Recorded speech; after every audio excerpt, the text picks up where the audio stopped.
wabarakatuh. Salam sejahtera untuk semuanya. Adil Patalino Bacuramin Kasaruga Basengat Kajubata. Bertemu lagi dengan saya Galuh Bayu Ardi dalam mata kuliah Antropologi Sosiologi hari ini.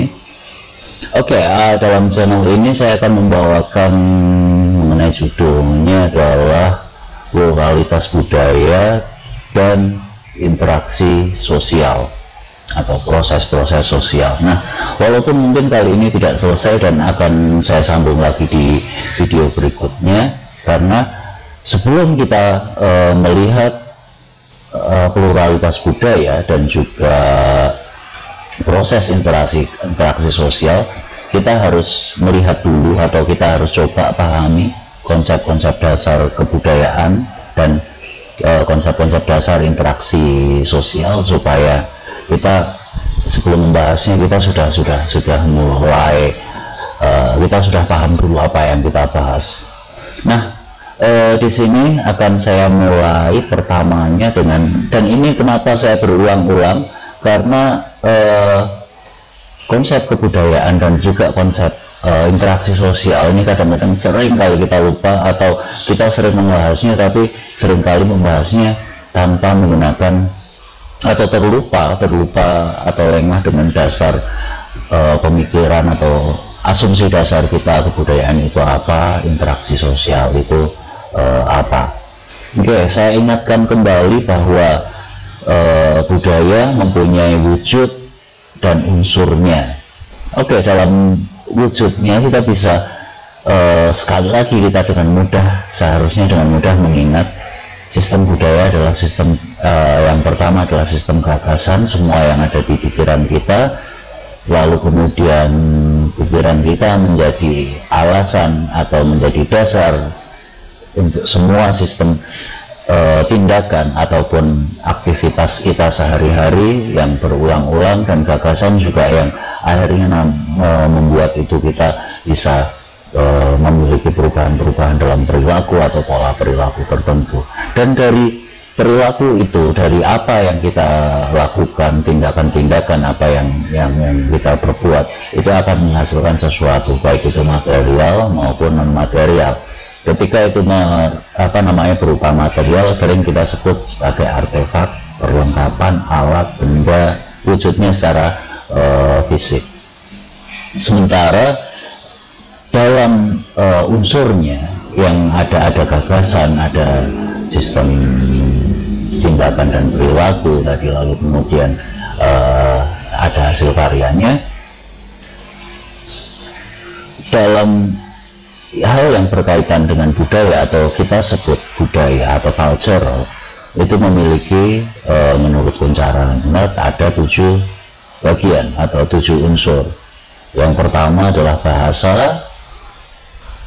Bahasa di sini ada yang merupakan bahasa lisan seperti kita yang kita bicarakan ini, bahasa tertulis, lalu kemudian simbol-simbol, bahkan kadang-kadang tindakan, perilaku itu juga bisa dipandang sebagai bahasa ketika itu memiliki makna dan arti tertentu dan ditujukan atau dapat dikomunikasikan. Nah, inilah sistem bahasa. Jadi bahasa sungguh-sungguh luas, dan kalau secara kebudayaan dikatakan bahwa semua sistem simbol merupakan bahasa atau sebuah perantara atau alat untuk mengatakan sesuatu atau komunikasi.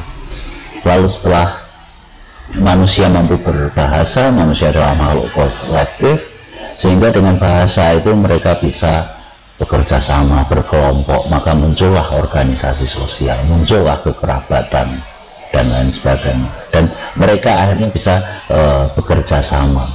Nah, ketika bekerja sama, manusia memiliki kebutuhan hidup, sehingga mereka akhirnya bekerja, atau sering kita bilang memiliki mata pencaharian. Tapi di sini secara lebih luas lagi kita akan sebut ini sebagai sistem ekonomi yang paling substansial atau sistem ekonomi yang mendasar.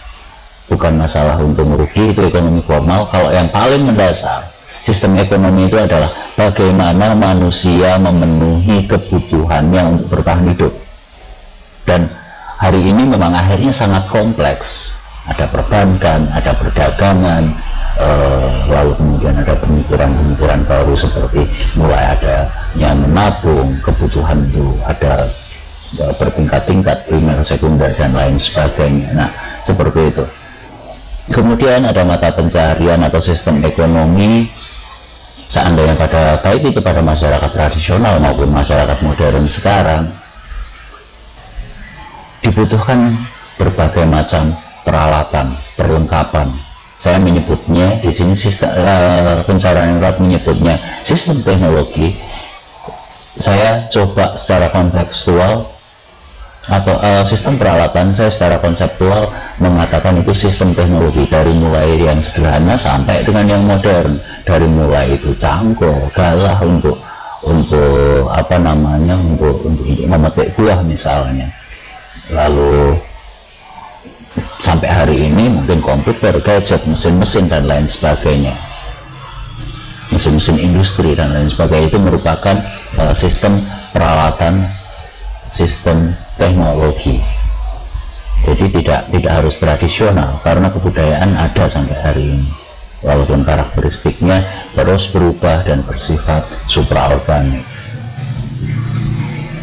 Oke, kemudian tadi peralatan diperolehnya dari berbagai macam pengetahuan. Pengetahuan juga diperoleh dari pengalaman, pengetahuan juga dibentuk gagasan.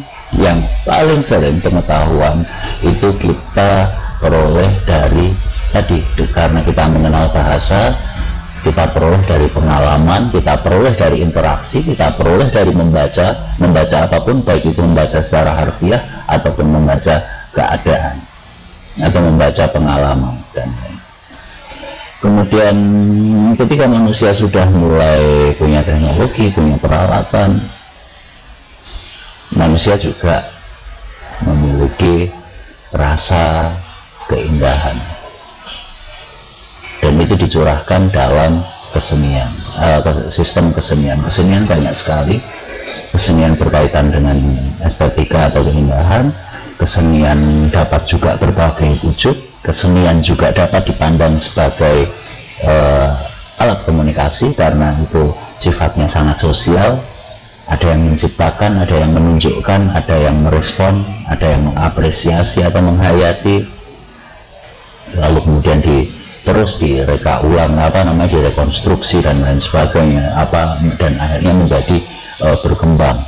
Seni paling tidak bisa sesuatu keindahan yang bisa kita cerap atau bisa kita rasakan dengan penglihatan, dengan pendengaran, dan juga dengan rasa. Kalau untuk seni yang bisa kita cecap, ya salah satunya adalah seni kuliner misalnya, dan itu merupakan bagian dari sistem kebudayaan kita, ya bisa berkaitan dengan apapun, mata pencaharian dan sebagainya.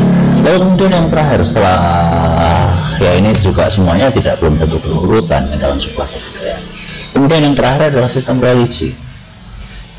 Setelah berpengetahuan, mencoba pengetahuan dan lain sebagainya, manusia terus menggali, manusia mempercayai ada kekuatan yang besar, ada yang kekuatan yang mengatur seluruh alam semesta, ada yang lebih besar dari kita, maka muncullah sistem religi atau sistem kepercayaan. Dan dalam perkembangannya menjadi, ketika sudah terinstitusi, ketika sudah menjadi pranata, ketika sudah menjadi milik bersama, ketika sudah mengalami proses politik untuk menjadi sebuah lembaga terinstitusi, tidak lagi spiritual lagi, maka itu sering kita sebut dengan agama, yang nanti berkaitan dengan proses hukum dan lain sebagainya. Oke, itu tadi 3 wujud budaya dan juga 7 unsurnya. Oke, itu sebagai landasan ketika kita melihat secara antropologis. Nah, berikutnya secara sosiologis tentu saja kita melihatnya sedikit berbeda.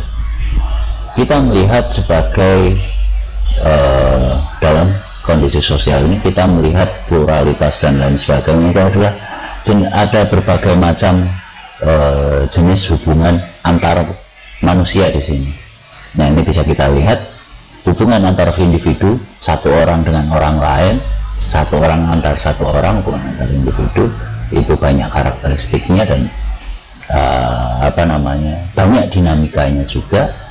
Lalu kemudian yang kedua adalah hubungan individu dengan suatu kelompok. Ya, kelompok itu bisa apapun, bisa masyarakat atau misalnya sosok pribadi kita dengan masyarakat di sekitarnya, dan kita sering berhadapan dengan itu.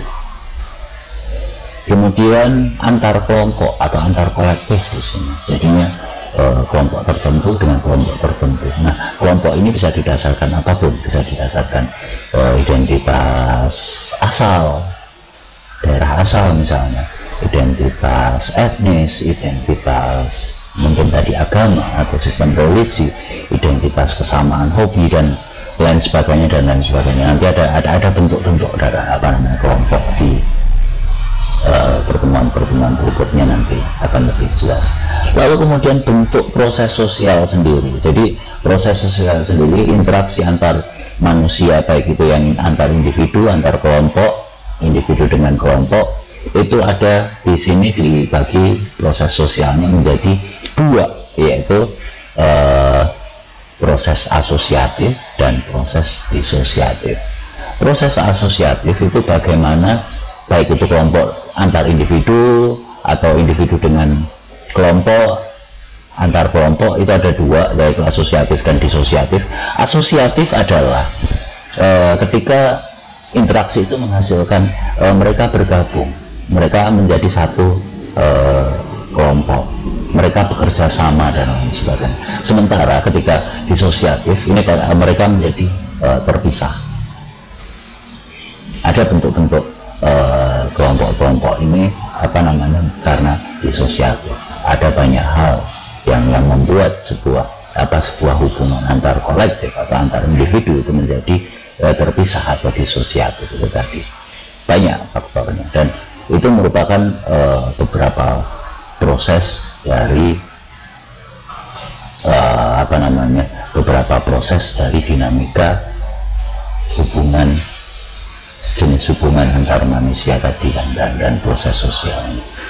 Oke, saya tidak panjang-panjang lagi. Dan tentang pluralitas itu tadi, itu muncul karena adanya banyak individu, ada banyak kelompok, lalu kemudian antar kelompok tersebut ada yang kemudian bekerja sama, berkompetisi, yang akhirnya menjadi proses asosiatif dan disosiatif.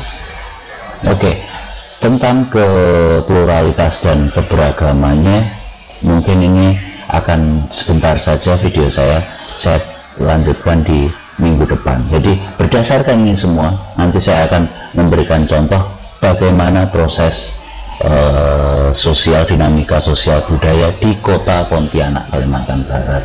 Saya akan menggunakan salah satu artikel lama saya yang saya tulis bersama teman-teman, atau saya membantu teman-teman seartikel salah satu jurnal dinamika nanti tentang dinamika pluralitas di Pontianak dan bagaimana prosesnya. Saya tidak akan membahas hanya secara sosiologis antropologis, tapi karena kita hidup tidak hanya dalam ruang, tidak hanya dalam ruang saja, tidak hanya pada saat ini saja, maka di situ saya tambahkan lagi pendekatan historis untuk menjelaskan dinamika hubungan sosial dan dinamika kebudayaan di Pontianak, kota Pontianak. Tunggu edisi berikutnya. Oke, terima kasih. Saya ucapkan assalamualaikum warahmatullahi wabarakatuh. Salam sejahtera untuk semuanya. Adil Katalino Bajuramin Kasaruga Basengat Gajubata. Salam sehat selalu. Terima kasih.